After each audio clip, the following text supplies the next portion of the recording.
नमस्कार साथियों, जय हिंद। अभी हम बात करेंगे आपको कि जो बिहार में हो रहा है, जो इस प्रदेश में हो रहा है और इस प्रदेश की सरकार छात्रों और युवाओं के उस सारे अधिकारों की लड़ाई को ख़त्म करना चाहती है। उस सारे चीज़ों को जो लोकतांत्रिक तरीके से लड़ाई करने की ज़रूरत थी, लड़ाई की जा रही है। और जो भी चीज़ें, जो प्रतियोगिता परीक्षा, जो कंपटीशन होते हैं और जो फॉर्म अप्लाई होते हैं, उसके बाद की चीज़ें अगर सरकार आवेदन मांग रही है और लोग अप्लाई कर रहे हैं, तो उसके बाद की जो समस्या है उसका समाधान कैसे होगा। और समाधान अगर नहीं होता है तो क्या सरकार का दायित्व खत्म हो जाता है युवाओं के प्रति, छात्रों के प्रति, अभ्यर्थियों के प्रति। और सारे विषयों पर आपको अपडेट करा दें कि जितने भी विषय हैं, अभी शिक्षक बहाली से लेकर बीपीएससी, बीएसएससी, सचिवालय सहायक, पुलिस, इन्फोर्समेंट, दरोगा, सिपाही, सब विषयों पर अगर बात करेंगे, ओवरऑल बात करेंगे, तो कहीं ना कहीं इस बात की अब पुष्टि हो चली है कि इस प्रदेश की सरकार को छात्रों और युवाओं से कोई विशेष मतलब नहीं है। अभी आपको बता दें कि नौकरी के नाम पर जिस तरह की चीज़ें अभी की जा रही है कि TRE 1 से लेकर TRE 2 और TRE 2 से लेकर यानी लगभग 3 महीने में 2 लाख लोगों को नौकरी मिली सिर्फ शिक्षक के क्षेत्र में, यानी शिक्षक बनाया गया। अभी आपको हम बात करेंगे कि कल जो घटना हुई है, कल शिक्षा विभाग के जो मंत्री हैं श्री विजय कुमार चौधरी, उनके आवास पर हम सभी साथी लोग गए थे और इस तरह से चीज़ें की गई। मुझे लगता है कि सरकार के समक्ष उन चुनौतियों का सामना बातचीत करने के लिए नहीं, धकिया कर हटाया गया।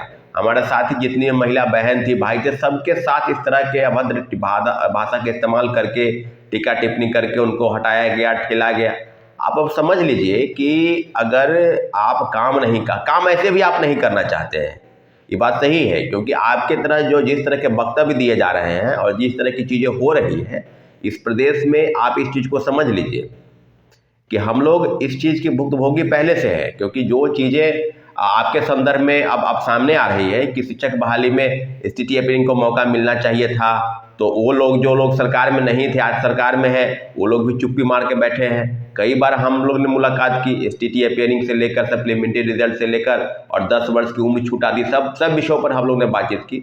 सभी विषयों पर वो चुप्पी मार के साथ के बैठे हैं। आपको याद होगा कि बिहार के डिप्टी CM सम्राट चौधरी से हम लोग मुलाकात किए थे 14 फरवरी को और 19 फरवरी को।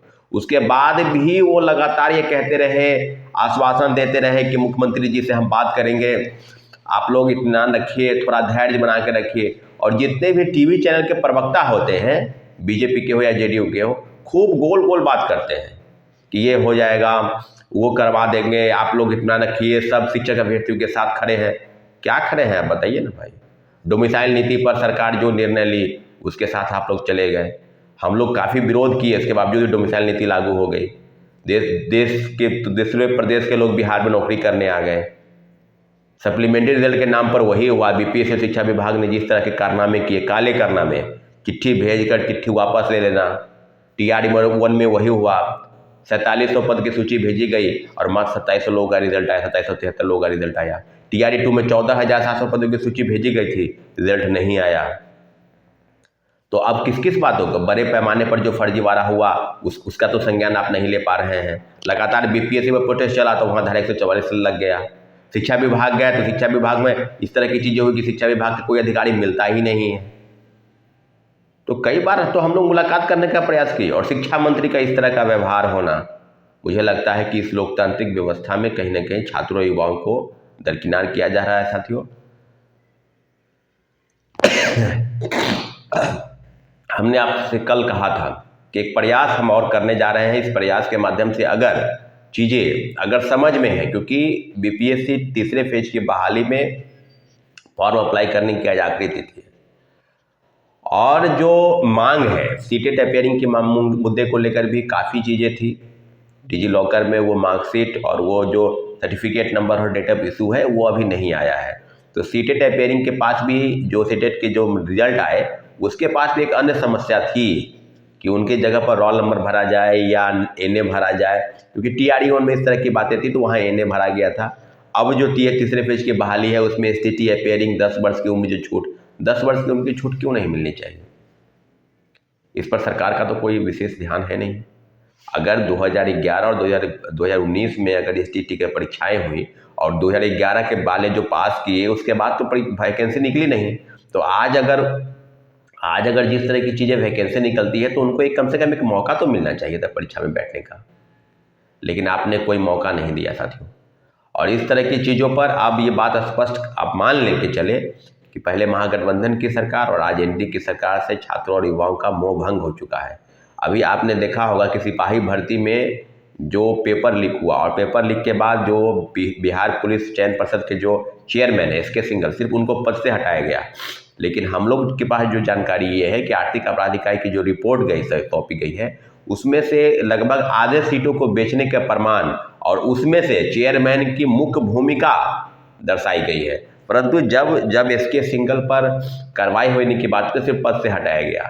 तो आप समझ लीजिए कि जिस तरह के दूसरे प्रदेशों में, अभी उत्तर प्रदेश में सिपाही भर्ती के जो परीक्षाएं हुई उसका पेपर लीक हुआ, काफ़ी कठोर कार्रवाई हो रही है।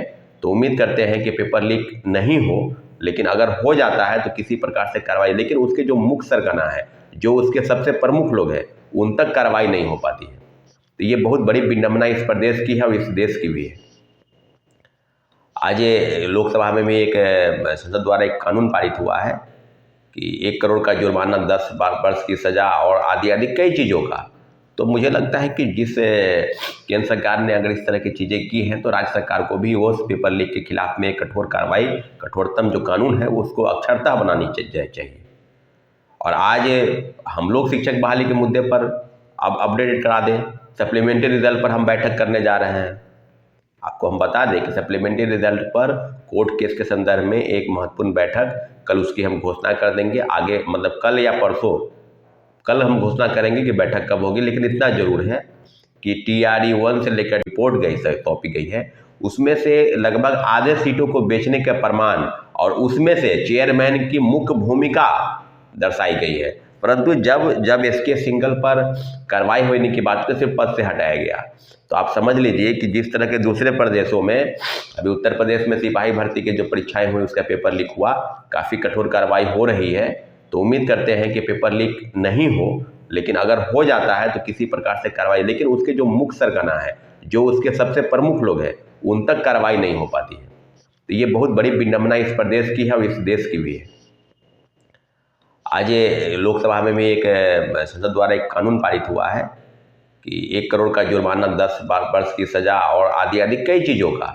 तो मुझे लगता है कि जिस केंद्र सरकार ने अगर इस तरह की चीज़ें की हैं तो राज्य सरकार को भी उस पेपर लीक के खिलाफ में कठोर कार्रवाई, कठोरतम जो कानून है उसको अक्षरता बनानी चाहिए। और आज हम लोग शिक्षक बहाली के मुद्दे पर अब अपडेट करा दें, सप्लीमेंट्री रिजल्ट पर हम बैठक करने जा रहे हैं। आपको हम बता दें कि सप्लीमेंट्री रिजल्ट पर कोर्ट केस के संदर्भ में एक महत्वपूर्ण बैठक कल उसकी हम घोषणा कर देंगे। आगे मतलब कल या परसों, कल हम घोषणा करेंगे कि बैठक कब होगी। लेकिन इतना जरूर है कि TRE 1 से लेकर TRE 2 तक छात्रों, अभ्यर्थियों और शिक्षक अभ्यर्थियों के साथ जिस तरह की चीज़ें हुई, इस तरह की चीज़ें नहीं होनी चाहिए थी। सप्लीमेंट्री रिजल्ट के नाम पर धोखा हुआ, अंधेरे में रखा गया छात्रों अभ्यर्थियों को। एज रिलैक्सेशन के मामले को लेकर, STT अपेयरिंग के मामले को लेकर, अगर आपने TRE 1 में CTET appearing, DLED appearing, STT appearing, BEd appearing, नियोजित शिक्षक, फ्रेश कैंडिडेट सभी लोगों को आपने मौका दिया, तो फिर ये तीसरे फेज के बहाली में क्या हो गया? तो अब कहने की ज़रूरत नहीं है, लेकिन इतना ज़रूर है कि हम लोगों ने जितना भी प्रयास किया STT अपेयरिंग और 10 वर्ष की उम्र की छूट को लेकर, उसके लिए भी सरकार के तरफ से कोई खाका नहीं, कोई डाटा नहीं है। और सम्राट चौधरी तो स्पष्ट बोलते थे कि हम मुख्यमंत्री जी से, लेकिन मुझे लगता है कि मुख्यमंत्री जी के संज्ञान में मामला गया ही नहीं है। खैर, मुख्यमंत्री के जी के बात भी चला जाता है तो उस बात की बहुत पुष्टि नहीं हो पाती, क्योंकि बात आप समझ सकते हैं कि सिविल सेवा जो BPSC अपर एज है उसको बढ़ाने के लेकर भी हम लोगों ने काफ़ी प्रयास, पिछले 1 साल से हम प्रयास कर रहे हैं। और 37 वर्ष से बढ़कर 40 वर्ष ये सिविल सेवा के जो एज है वो देश में सबसे न्यूनतम बिहार में है।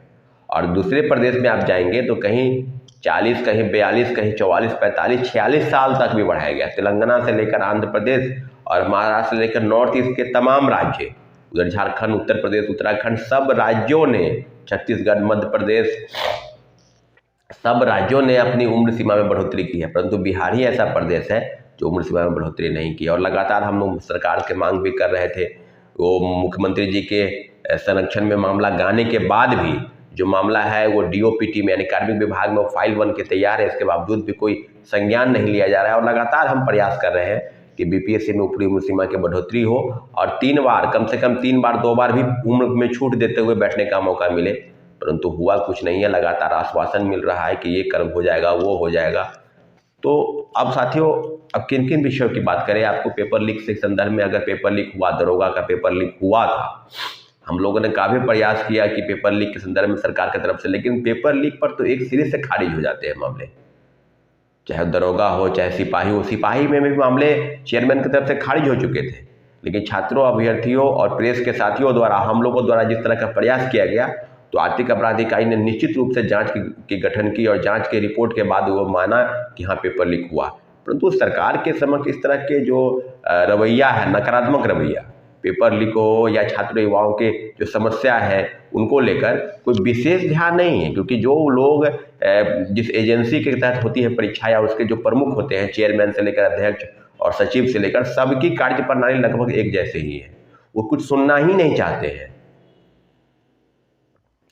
अगर आप सरकार में हैं, मुख्यमंत्री, उप मुख्यमंत्री या अन्य मंत्री जो विभागीय मंत्री हैं, अगर उनके पास शिक्षक अभ्यर्थी या जो छात्र युवा हैं अगर अपनी समस्याओं को लेकर जाते हैं तो उनको सुनना चाहिए, परंतु सुनते भी नहीं है। और जिस तरह से कल जो बी चौधरी जी के आवास पर जिस तरह के हमारे भाइयों बहनों के साथ जिस तरह से गलत व्यवहार हुआ, आप ये बात समझ लीजिए कि इस तरह की चीज़ें बिल्कुल नहीं होती है। और इस तरह की चीज़ें इस प्रदेश में हो रही है, लगातार हो रही है। छात्रों युवाओं की अवहेलना हो रही है, उनके जो अधिकार है उनका हनन हो रहा है। तो अब आप समझ लीजिए कि किस तरह की चीज़ें इस प्रदेश में हो रही है। तो छात्रों, युवाओं और जितने भी मेरे साथी जो सुन रहे हैं मेरी बातों को, एक बार ध्यान से सुन लें कि अब सरकार से मोह भंग हो गया है। न पहले महागठबंधन से थी, आज एनडीए से हो रही है। हम लोग अपने लड़ाई को लोकतांत्रिक तरीके से लड़ेंगे अब, लेकिन सरकार के समक्ष उन चुनौतियों को, मुख्यमंत्री जी से आग्रह करेंगे कि उन चुनौतियों को सामना करने के लिए आप लोग तैयार रहें। हम सभी लोग एकजुट होकर अपने लोकतांत्रिक तरीके से अपनी लड़ाई को लड़ेंगे और उसको अंतिम अंजाम तक पहुंचाएंगे साथियों।